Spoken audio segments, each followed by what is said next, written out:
Oi, tudo bem com você? Nós estamos aqui de volta na TV FIB, apresentando pelo canal 14 da NET e pelo cenub.com.br mais uma edição do FIB Produz, apresentando os grandes nomes do rádio, esta série de 2019. Nós temos o prazer hoje de receber o meu querido amigo Franco Júnior. Franco, obrigado por ter vindo. Gratidão pelo convite, muito obrigado mesmo. Uma alegria imensa participar dessa série, falar um pouco sobre rádio, esse veículo fascinante, né? Falar sobre rádio na TV. Isso é muito bom, muito bacana, muito gostoso. É gostoso. Franco, então conta pra gente, quer dizer, antes deixa eu falar, né? Para quem não conhece, deve reconhecer a voz. Franco Júnior trabalhou por muitos anos na Auriverde e hoje atua na 96 FM, além de outras coisas que ele faz, porque ele é um homem multimídia. Então começa contando pra gente, Franco, como é que o rádio surge na sua vida? O rádio surge por um sonho, Wellington. Eu, na década de 80, um pouco antes, na década de 70, eu sou de 1974, eu tenho recordações minhas, criança, brincando de rádio. Talvez algumas pessoas que estão assistindo se lembrem de um aparelho chamado Sonata. Ah, o Sonata. Sonata. Eu tinha uma Sonata que eu havia ganho de presente. E essa Sonata era a minha emissora de rádio. Então, ao lado da Sonata tinha um aparelho de fita cassete que eu gravava na C45, que era uma fita de 45 minutos. Eu gravava, eu colocava o disco na Sonata, locutava, falava e gravava no rádio, no gravador, que era um gravador de fita cassete. Então eu tenho essas recordações de criança trabalhando, brincando, aliás, era um trabalho de brincadeira no rádio. Depois, na minha adolescência, em 1987, o Afonso Alves, né, saudoso Afonso Alves, ele que é um radialista, foi um radialista extremamente importante dentro do contexto esportivo. Ele era plantão esportivo da Super Jovem Auriverde, isso em 87. E naquela época, totalmente diferente de hoje, naquela época o plantão esportivo funcionava mais ou menos assim. Você ficava com vários rádios em cima da mesa, sintonizados em emissoras de São Paulo, Curitiba, Porto Alegre, Belo Horizonte. Para quê? Porque nesses outros rádios você ficava escutando as rodadas dos campeonatos estaduais. Então você ficava com 3, 4 rádios ligados ao mesmo tempo, no estúdio. Conforme ia saindo os gols, né, nos outros campeonatos, você anotava e entregava para o radialista, para que ele sim falasse, olha o gol, e tinha gol espalhado o Brasil afora nos campeonatos. E ele recrutava vários jovens que ficavam ali informalmente anotando, normalmente, né, jovens que gostavam de futebol. E foi assim meu início do rádio, eu com 14. O vizinho da minha avó era um desses jovens, né, recrutados pelo Afonso Alves.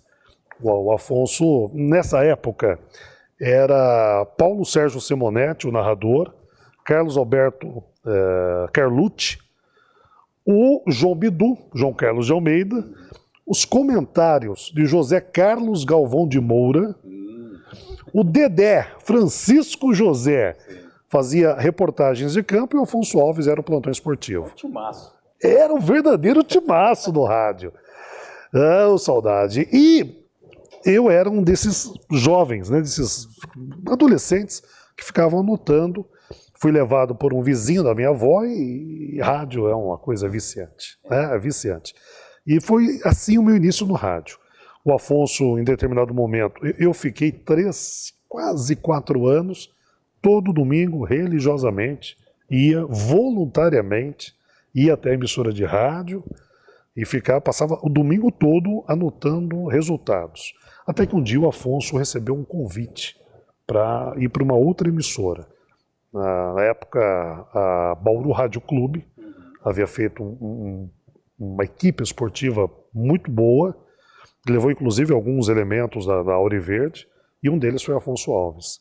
E na época, o saudoso Silvio Carlos Simonetti, o Sica diz assim, menino, você vai ficar domingo aí, acho que foi na sexta ou na quinta que o Afonso pediu o desligamento. Falou, menino, você vai ficar só domingo. Nós vamos arrumar alguém, não se preocupe. E eu fiz domingo. Né? Tremia e desesperado, e a voz não saía. Aí, na segunda-feira, né, crente que eles já tinham arrumado um outro radialista, falou, tá difícil, faz domingo de novo aí. Mas tudo de graça. Nessa época ainda era voluntário. Eu devia ter uns 16 anos, 17 anos. Paciência, Franco. Pois é. Mas aí, rapidamente, eu fui registrado e comecei no rádio assim, fazendo aos domingos plantão esportivo.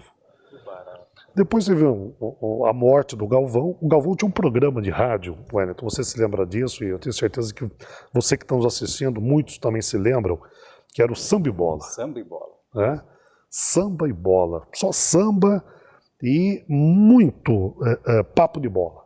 E esse programa antecedia a jornada esportiva na Ouro Verde. E com a morte do Galvão, eu já fazia o plantão esportivo, e durante 6 anos da minha carreira, eu também apresentei o Samba e Bola.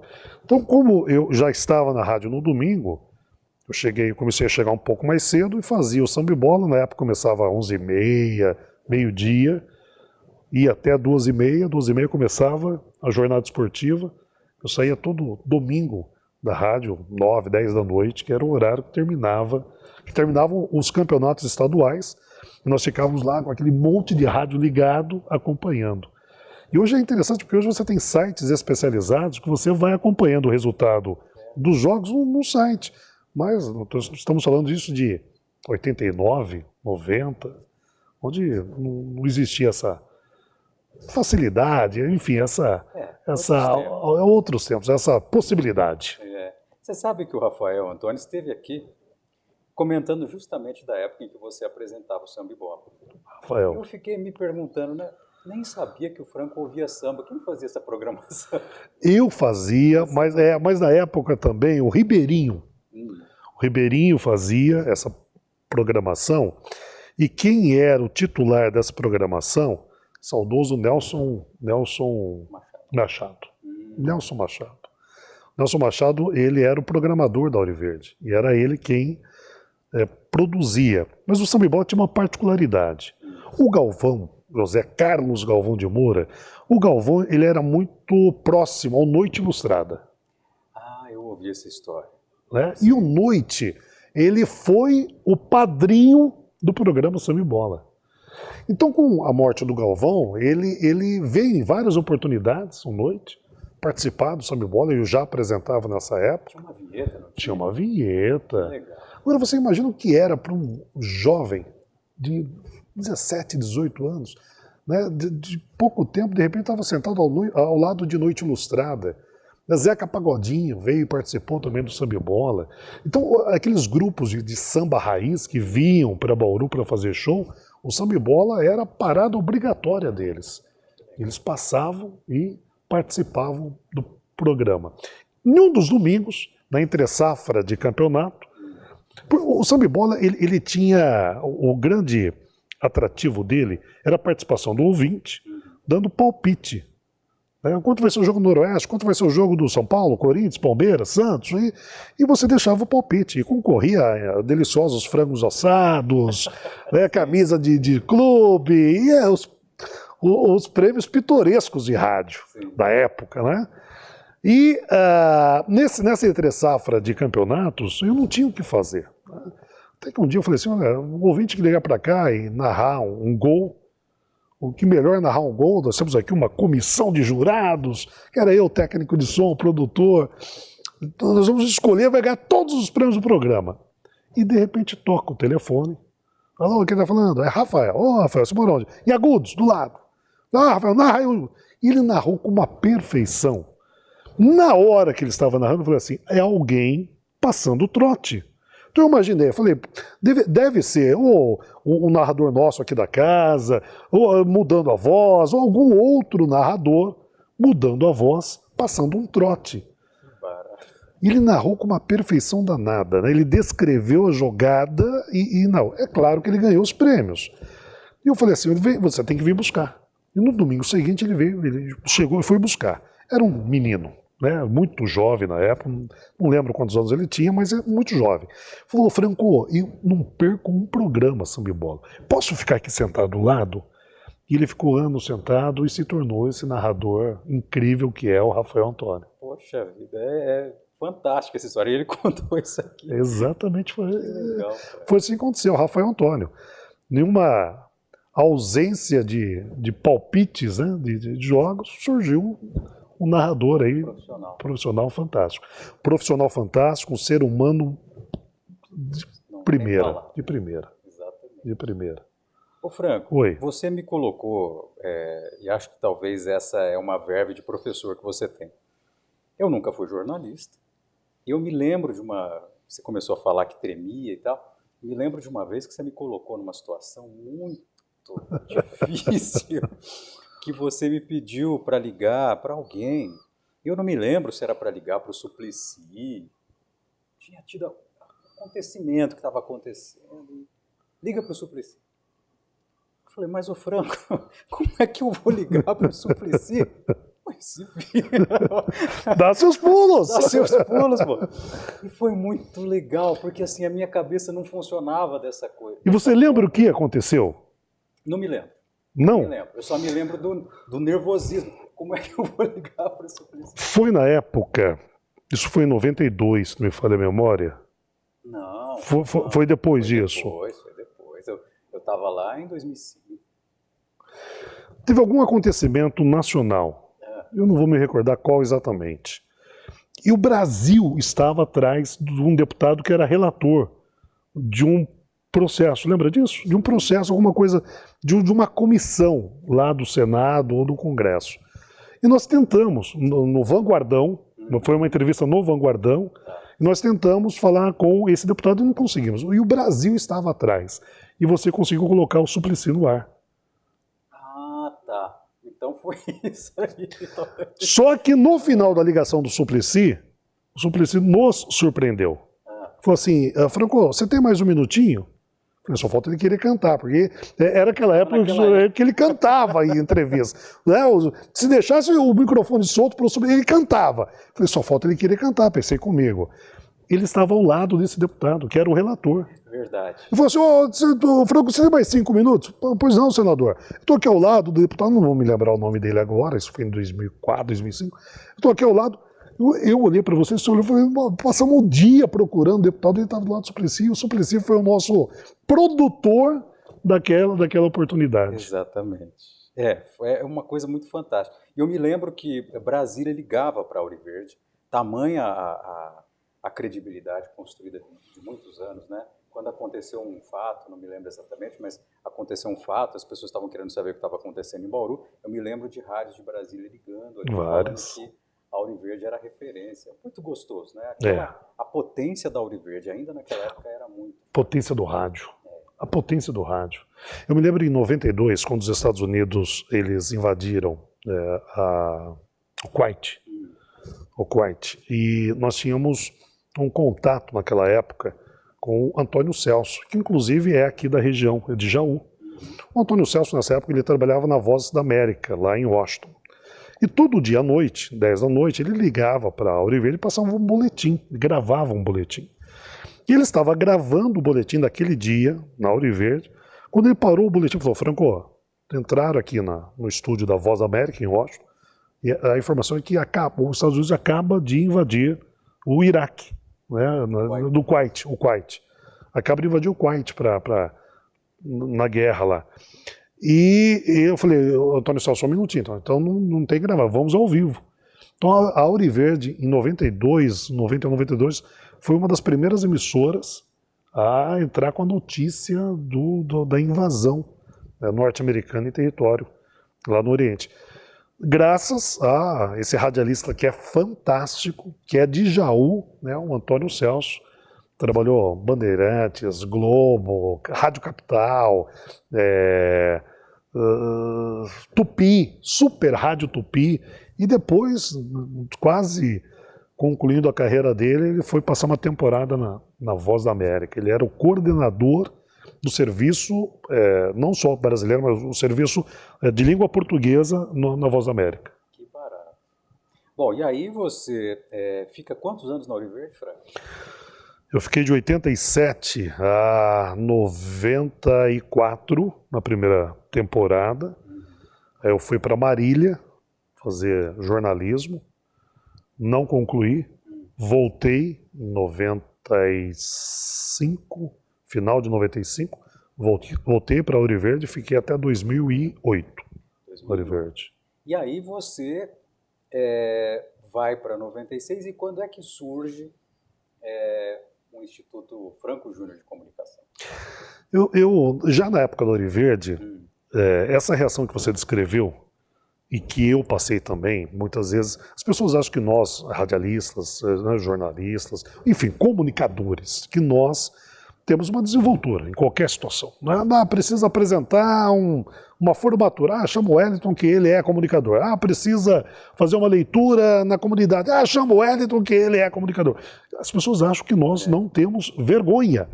Pelo contrário, temos também. Só que eu comecei a reparar que muitos amigos nossos, radialistas, jornalistas, tinham uma timidez exagerada. Foi aí que em 2009 eu criei um curso, um treinamento de técnicas de desinibição só para radialistas, só para jornalistas e para algumas situações. Então, esse trabalho meu de comunicação, de oratória, começa em 2008, 2009, no primeiro momento voltado para radialistas e jornalistas, e depois tomou uma proporção bem bacana, bem legal, e hoje é um instituto que trabalha em todo o país. E aí, mas isso foi antes de você sair da Ouro Verde ou foi? Foi antes. Tá. Foi antes de eu sair da Ouro Verde. Eu saí da Ouro Verde em 2008. Meu primeiro treinamento foi em agosto de 2004. Primeiro treinamento de oratória e comunicação. Então o Instituto nasce informalmente lá em 2004. Legal. E Franco, como é que é a mudança de você, tantos anos na AM, depois fazer jornalismo na 96 FM? Mudou alguma coisa? Como é que você sentiu isso? Mudou tudo. Eu sempre fui um apaixonado por comunicação, sempre. E toda paixão, quando ela é exagerada, nós acabamos estudando, né? Vamos estudar isso. Então eu sempre gostei muito de estudar comunicação. E eu sabia que a linguagem era diferente, a pegada era diferente, mas quando você sente, né, verdadeiramente, né, com contato direto, aí sim você muitas vezes até assusta. A Ouro Verde, ela, durante esse período, ela foi uma emissora prioritariamente jornalística. E na Ouro Verde, nós, por ser uma emissora jornalística, né, de linha editorial jornalística, por exemplo, nós interrompíamos um bloco comercial para uma notícia urgente, tirávamos músicas do ar para um bloco de notícias urgentes. Quando você vai para o FM, onde a linha editorial do FM é mais musical e entretenimento, então algumas adaptações são complicadas. E eu me lembro, logo na minha primeira semana, aconteceu algum fato, que eu não me recordo qual, e eu subi esbaforado para o estúdio, e corta a música, tira... Falei, calma, Franco, o que é? Eu falei, é isso. Eu falei, não, calma, deixa eu terminar o bloco musical e você entra com essa notícia. Eu falei, como é o bloco? Não, o bloco são 5 músicas. Eu falei, não pode. Tem que... Então, assim, algumas, a linguagem é diferente, as prioridades são diferentes, mas o rádio, de maneira geral, é fantástico. É fantástico. E aí já está há quanto tempo lá? Desde 2008? Desde 2008, desde abril de 2008, indo para 11 anos. Bacana. 11 anos. Como é que é o trabalho agora, nacionalmente falando, de tirar o medo das pessoas falarem em público, Franco? É verdade mesmo que as pessoas têm mais, percentualmente falando, tem mais pessoas com medo de falar em público do que da morte? Existe um estudo britânico que mostra que entre 3 mil entrevistados, 41% deles, dos 3 mil entrevistados, citaram que entre um ou outro medo na vida tem medo de falar em público. Então, medo de falar em público aparece com 41% de citação. Morte aparece com 19% de citações. Talvez porque a morte seja algo subjetivo, apesar de É a única certeza nossa, É a única é a única certeza nossa, mas é subjetivo, enfim. E eu falar em público não, de repente fazer isso que nós estamos fazendo agora. Né? Muitas pessoas têm medo, né, de fazer um bate-papo, de conversar. E percebendo isso, lá desde 2004, mas de maneira muito mais presente, desde 2014 até agora, o Instituto criou uma série de metodologias para ajudar as pessoas, primeiro, a vencer o medo de falar em público, mas principalmente a realizar apresentações que fecham negócios. Fechar que tipo de negócio? Qualquer tipo de negócio, e não só negócios de venda. O negócio, quando eu me refiro a um bate-papo, a você persuadir, a você convencer alguém, a você conseguir mostrar para a pessoa o teu ponto de vista. Então, existem técnicas para cada uma dessas situações. Que legal. É muito gostoso. Franco, para a gente fechar, queria que você contasse outra história que você viveu, assim, que foi forte, que marcou que marca a sua carreira de radialista. O rádio nos oferece a possibilidade de dar muita gargalhada. Muito, muito, muito. O que acontece? Hoje menos, porque hoje, né, boa parte das emissoras tem uma câmera dentro do estúdio. Então o ouvinte, né, as emissoras de rádio viraram também TV. Então você acompanha o que acontece dentro de um estúdio. Antigamente não, você não tinha essa possibilidade e o trabalho da imaginação era fértil, era muito, muito, muito gostoso. Eu tive a grata satisfação de trabalhar ao lado de radialistas, comunicadores incríveis. Um deles é o Wellington. Né? O Wellington, nós trabalhamos juntos na Rádio Ouro Verde. Dividimos bancada de jornal, criamos um jornal novo que não existia, com uma linguagem muito diferente para a época, 2005. Estamos indo já para 9 anos. Mas enfim, 2005, 2015, não, 14, 9, 14 anos. Mas enfim, 14 anos, até eu assustei. Mas antigamente no rádio você não tinha essa possibilidade de imaginar. E eu trabalhei com radialistas incríveis, um deles o querido Sica, Silvio Carlos Simonetti. E o Sica, ele apresentava um jornal, junto com o Vanguardão, ele apresentava as últimas notícias. Então você tinha o Vanguardão, que era até 15 para 1, mais ou menos do meio-dia a 15 para 1, depois o Sica entrava com as últimas notícias. E o Sica, né, quem trabalhou com o Sica sabe, ele entrava na rádio às 5 da manhã e saía às 11 da noite. Ele vivia rádio.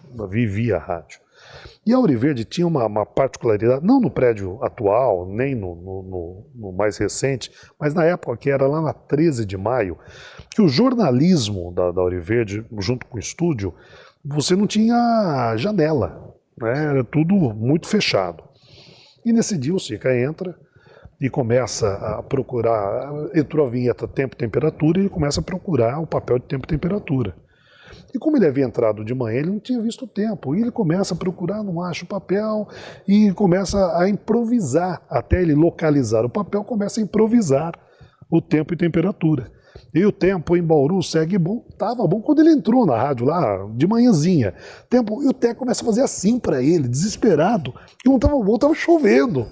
E ele não acha o papel e vê que o tempo bom para agricultura, porque chove nesse momento em Bauru.